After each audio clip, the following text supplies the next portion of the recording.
Hey, what's up, guys? Welcome back to the Sunderland Road to Glory career mode. Just taking a look into the future here. We're almost in the transfer window. We've got a couple of games to go, including a lot of games that I've played off camera, which I'm going to show you the highlights of in just a moment. But we've got 3 other games after that to play. And then it's January 2025. Do you realise just how insane that sounds?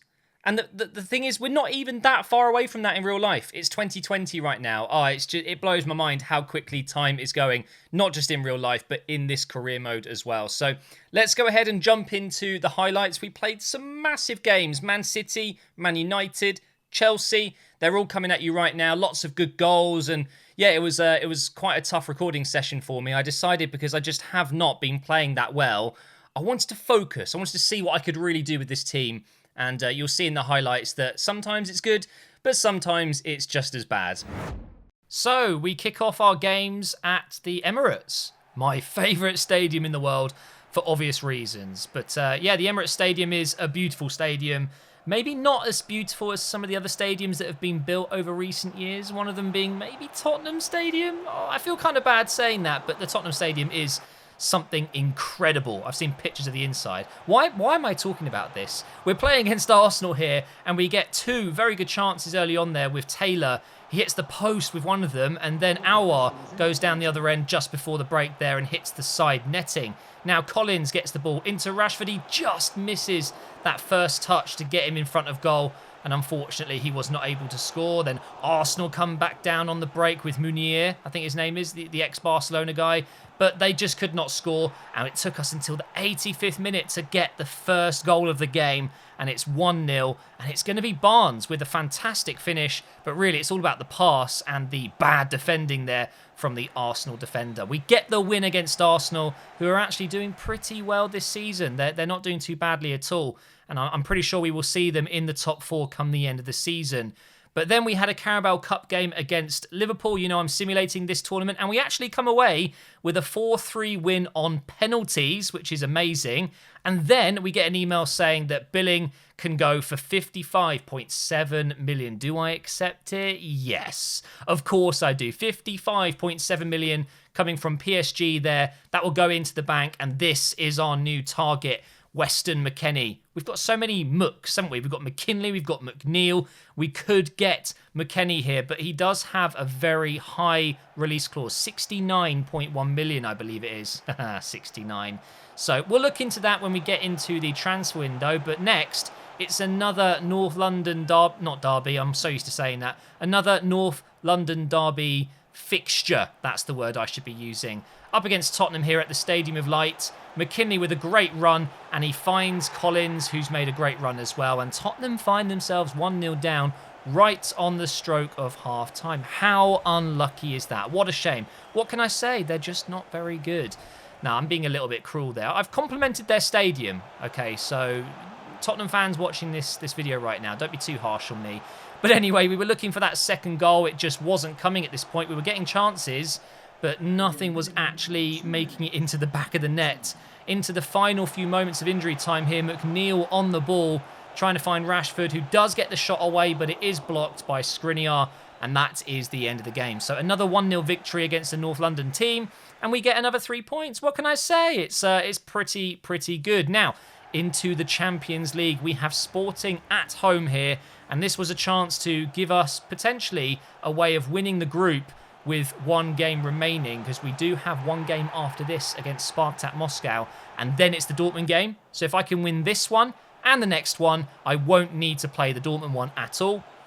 We get off to a cracking start, 1-0, and then an own goal makes it 2-0 after 30 minutes. McKinley could have a double here. He scored the first one and technically scored the second one, but it does go down as an own goal. But then Grant, who got the start in this game, runs through behind the defence, makes it 3-0 early on in the second half. There was no way they were coming back from this. And in fact, I wanted to make it 4-0, and McKinley, I was going for the hat-trick, even though it's technically not a hat-trick, but there you go. He gets another goal, and it's his best one for sure. Lovely bits of skill on the wing there, and he finds the back of the net. If he scored that second goal, if it wasn't an own goal, this would be a Champions League hat-trick for our best player.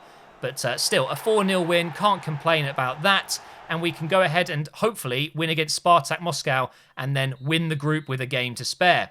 Next was Brentford in the Premier League. We got ourselves a 2-1 win there. McKinley scoring again, but there was an injury to Rashford. Thankfully, nothing too serious. Out for just 3 days. But you can see there is an email below that. We have billing confirmation there. He has been sold. So we get 49 million into the transfer budget, and that will be spent in the January transfer window. But now, this is the league table. It's pretty close at the top. We are currently in 8th place. But look, there's 4 teams on 28 points. Just a win could take us into the top 4. I don't think it's quite as bad as I thought. But we have Man City. Of course, it had to be Man City. The team that won the league last year and barely lost a game. I think they lost 1, and that was to us. So, yeah, this was always going to be a really, really tough game. We had Sane miss a free kick. It was a great save. And then we get on the counter here. Falls for McKinley on his weaker right foot. Was not able to really test the keeper. But then Collins puts through Barnes with an absolutely fantastic outside of the boot pass. But then he just gets bowled over. Are you telling me that's not a free kick or a penalty? I couldn't quite tell if it was in the box or not. But the referee decided to just ignore that one. We almost score a rebound there from a Rashford shot, but it's still 0-0 going into the final 30 minutes here. Van der Beek with a cross inside, and we get so lucky here that Scott was ready to leap and take that ball. City started to really ramp it up towards the end of this game, but they couldn't score that chance either. So we had one last chance. A good ball over the top here could be enough, and it's just a rubbish pass. So, yeah, a 0-0 draw against Man City. What can I say, guys? Fantastic result there. Really, really needed a win, but it wasn't meant to be. And now we do some training here. You can see we've got some growth there on Collins, which is great. And then it was the Champions League game we needed to win the group. And we get a 3-1 win. Done. But some bad news. Godfrey is out for 4 months. I mean, it's ridiculous. He won't be back until towards the end of the season, which is really quite bad. We go into the Premier League game without him. We had Gorman come in for this one instead, and we got a win there.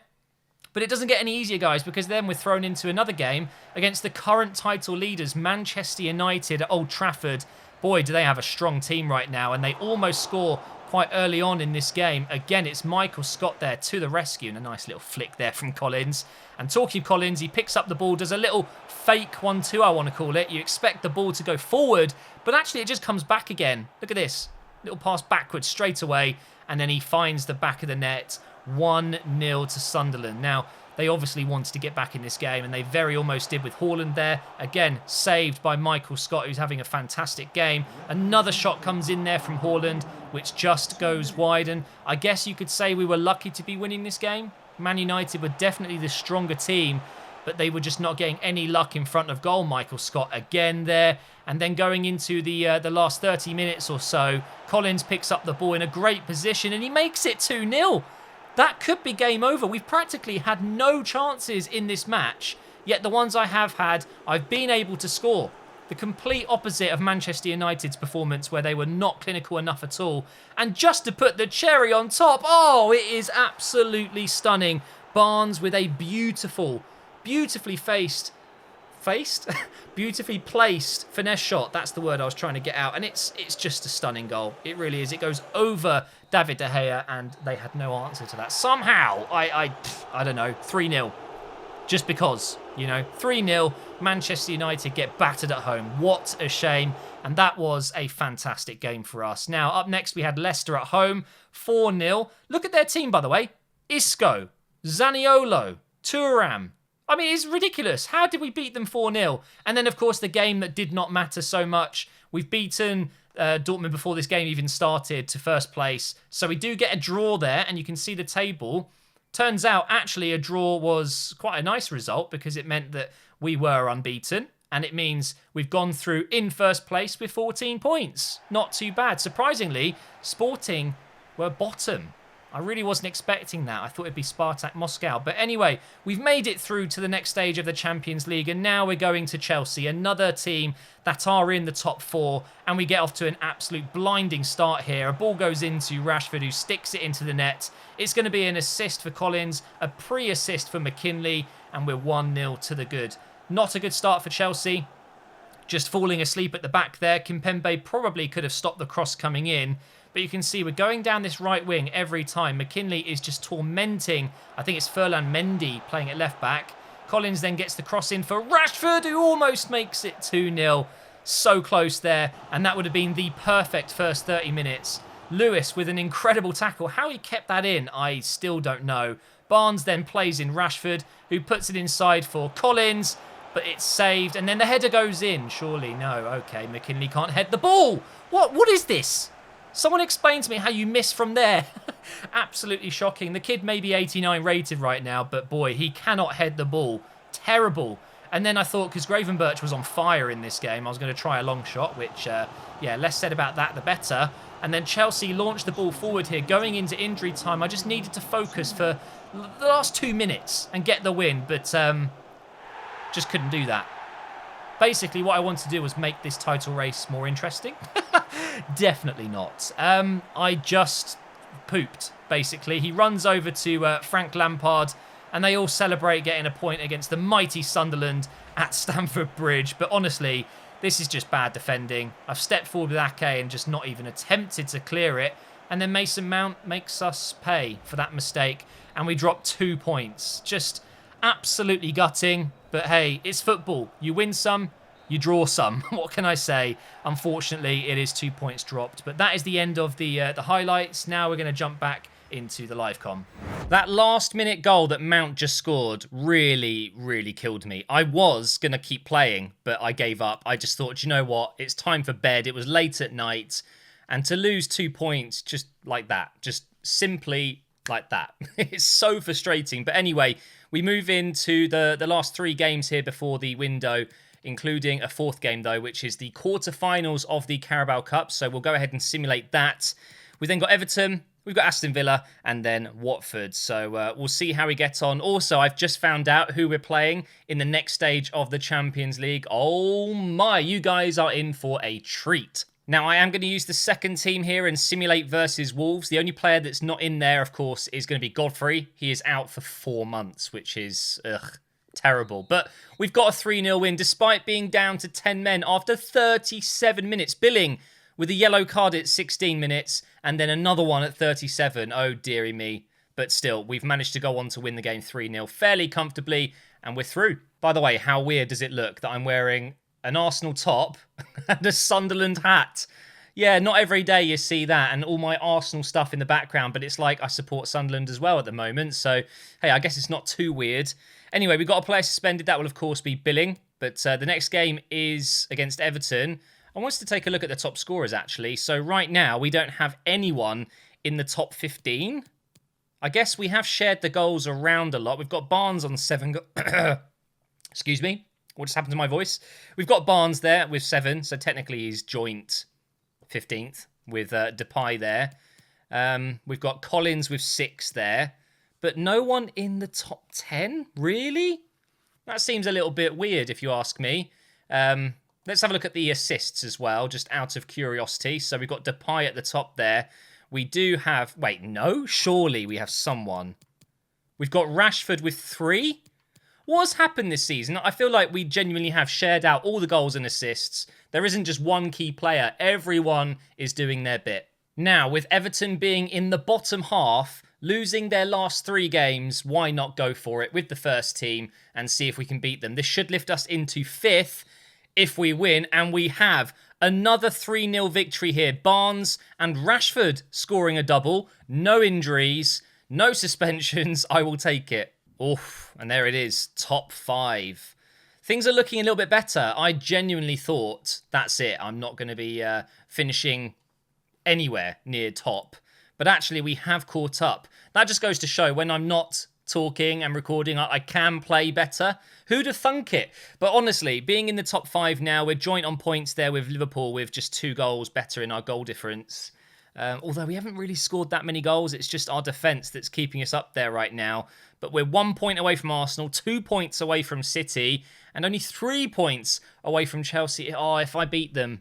If I beat Chelsea, I would be very, very, very happy. And we would have been in a better position. But it's Manchester United that lead the way, 3 points clear of Chelsea. but Chelsea are the only team that haven't lost a game. I know it's not very exciting when I simulate games, but I really want to get into the January transfer window. We're so close. And to be fair, Villa in the bottom half as well. We've scored another 3 goals. This can only be a good thing, although I guess, it's not me controlling them, but it's still my team, and we've come away with a really good away win there. So Collins, Barnes, and Rashford scoring again there. Is he now going to be up there with some of the top scorers? Let's have a little update here. So we've got Barnes there with 9. And then is Rashford going to be in the top 20 or top 15? No, it's top 25. He is now. He's got 7. He has scored more outside of the Premier League, it feels like. Oh, dear. Oh, dear. Really? You play pretty much every game, dude. You literally just played that game, didn't you? You still have your place in this squad, of course. Thankfully, a lot of the other players are happy right now. That's the first unhappy player in a little bit. Since Billing, really. But we're also going to sim against Watford. We'll use the second team this time. And we should get a win here. And then we're in the window. And we can start making some moves. And it's another 3-0. Cook, Parks, and Brewster scoring. Holy moly. We've scored a lot of goals recently. And that means we are still in 5th place. Because obviously the teams above me just continue to win. Although it's actually looking like Man City are starting to do some bits. They are now ahead of Chelsea. Arsenal still a point clear of us. But if we can win against Arsenal, I think we've got them quite soon. That will put us into the top 4. And unfortunately, I know it's sad, but that is our target now. We're not going to win the league. Surely not. Well, it's possible, I guess. You could say it's 6 points. It's not massive, but it's unlikely, I think, because Man United, Man City, I think they're just going to keep going and going, and Chelsea probably. So I think my best bet is to get 4th or 3rd, really, if I'm being honest. But here we go, into the January transfer window. We do have a game against Southampton, but right now, you guys know what I want to do. I want to work out what the hell I'm doing with all this money we've got. So we will no longer have Billing. He will be gone. Let's just double check he has left. He has. We've got a slot. So that means we need to bring in a new centre defensive midfielder. So, you guys know already, I've added McKennie into my transfer list. We've got Sancho still there. Oh my god. The Ronaldo regen is now 87 rated. I mean, he's pretty much Mbappe level. Same with the Messi regen. He's up to 86 now. Holy crap. And then there's McKennie, who obviously I do want to bring in. He's got 99 jumping. What the hell? He's ridiculously good. 69.1 million as a release clause, but I reckon I could probably get him for around 50. And therefore, because we sold Billing for 55, I think it was, this will be a really good deal. So let's go ahead and get it done. We're not going to pay the release clause because I think I can get a better deal by going through negotiations myself. So he's worth 42. We're going to do a transfer fee of... I'm going to try a cheeky little 47.5. Again, though, I've got a lot of money, so it's not a big deal. They are accepting it, but they want a sell-on clause. But how much more? Oh, that's not fair. That really isn't fair. That's more than his release clause, which is a stupid bug in this game. That should not be a thing. Let's drop this down to 55, I guess. That's fine. And you know what? They can have the 5% sell-on clause because I'm probably not going to sell him within the time period I'm here at the club. And nope. Well, we'll end negotiations and just buy him outright then because that's ridiculous. So, McKennie. What? I can't even just pay his release clause because of that? Are you kidding me? It's ridiculous. They come back saying they want 69.9 million, which is more than their release clause, and then I can't actually go back in for him. Do you know what? That's made me just angry. I don't want him now. I'm just going to look and see if there's anyone else. But maybe we go for one of these guys instead. You know, I really have thought about getting Sancho. That would be quite exciting, wouldn't it? Oh my God, there's too many options going around in my head right now.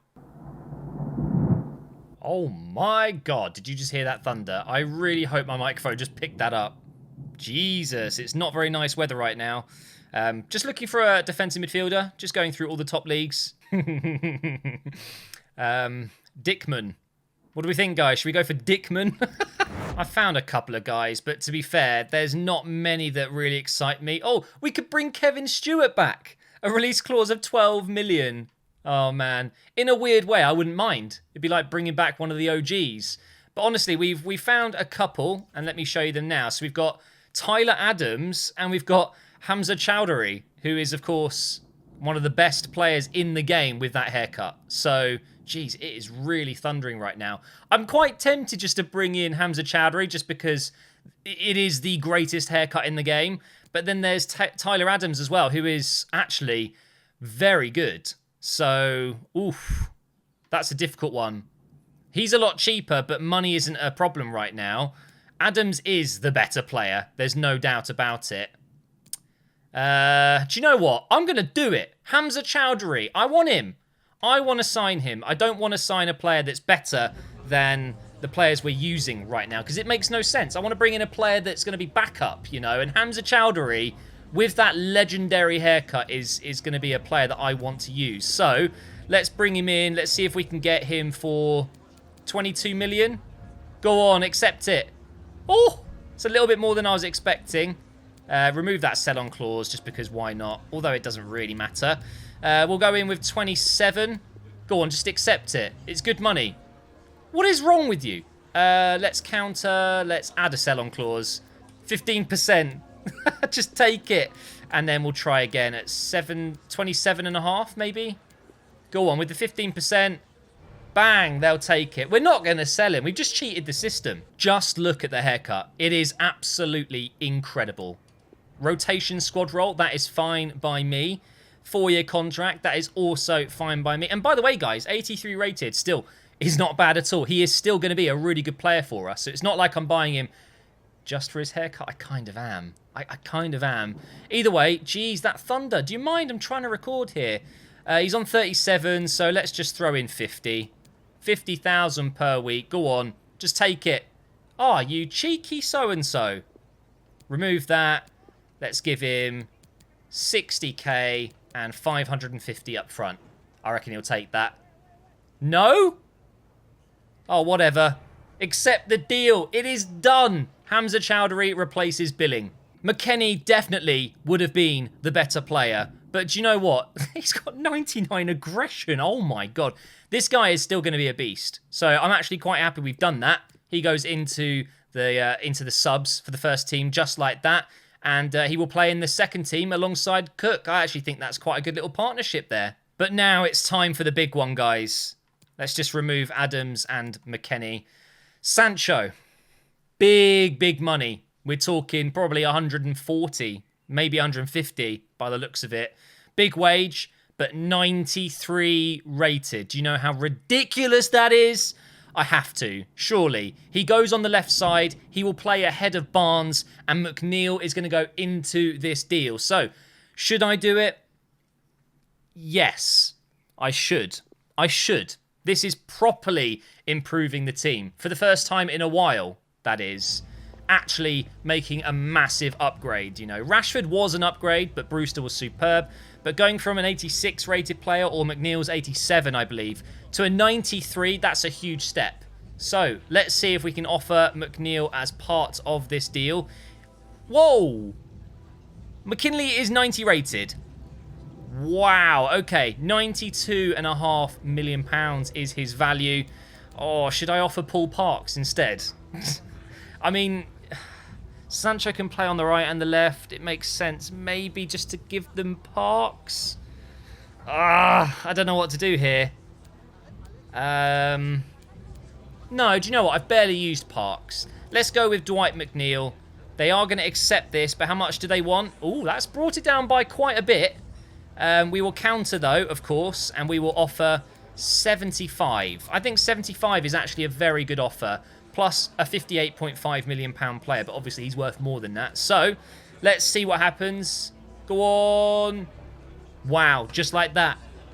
Guys, we're about to sign a 93 rated English player. The best English player of all time, ratings-wise, right? I don't think there's been...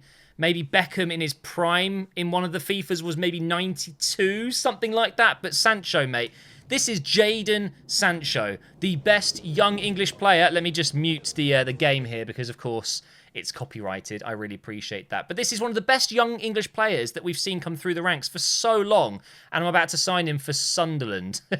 Right, crucial first-team player, of course. Will he come down on his wages? Probably not. We'll accept a 4-year contract, though. No release clause. That is, of course, fine with me as well. What's the wage going to be, though? He is going to come down. Okay, that's good to see that. We will remove the goals bonus. If I can get him on 150, that would be really good. But I will offer him a 2 million sign-on fee. 2 milli! 2 milli just to sign on. Do it! What? Are you joking me? Okay, 160, and I'll give you a little bit more here. How about 2.25? 2.25 up front. He'll sign that, surely. Really? Okay. Bang. Oh my God, we did it. We actually did it. This is insane. This is actually mental. We just signed one of the highest rated players in the game. Holy moly. Jadon Sancho, 93 rated. Ready for this? Bang. Oh my God. Okay, we're getting somewhere now, guys. You're telling me that this team isn't good enough to win the Premier League. It is. I'm just bad. Okay, clearly I'm the problem. But Sancho comes in. Oh, no. What squad number does he get? McKimney's got the number 7. I guess Sancho will have to have... Oh, God. I need to think about this. I guess I could give him number 17, and then Pereira will be number 21. I think that's fine. Sancho is number 17. I cannot believe we've actually got him. It's absolutely mental. And here is Choudhury as well. He's going to get number 25. Not so sure that's the number I want to give him. But nothing's available, man. I've used up all my numbers. I guess 25 will have to do. It's not a bad number. But now, what do I do about the Ronaldo and Messi regens? They are both rapidly improving. I surely need to get one of these guys at some point. And I'm guessing it would be... Oh, I could swap Parks for him. I've added faces onto them, by the way. So you might recognise them not looking like that in the last episode. Obviously, I've put a real face on both. I think I kind of want to get Messi's regen and maybe trade him in for Parks. Oh, I don't know. You guys will have to leave a comment. We're going to end this episode here. There wasn't too much gameplay, live gameplay at least. I know I simulated quite a lot, so apologies for that if you don't enjoy it, but I'm just too gassed for this. This is the best thing about career mode. We've got Sancho, and we've got the biggest afro in the game as well with Choudhury. Thank you so much for watching. If you've enjoyed this episode, please do leave a like rating, and I will see you in the next one. Please leave your comments about these two as well. What do I do?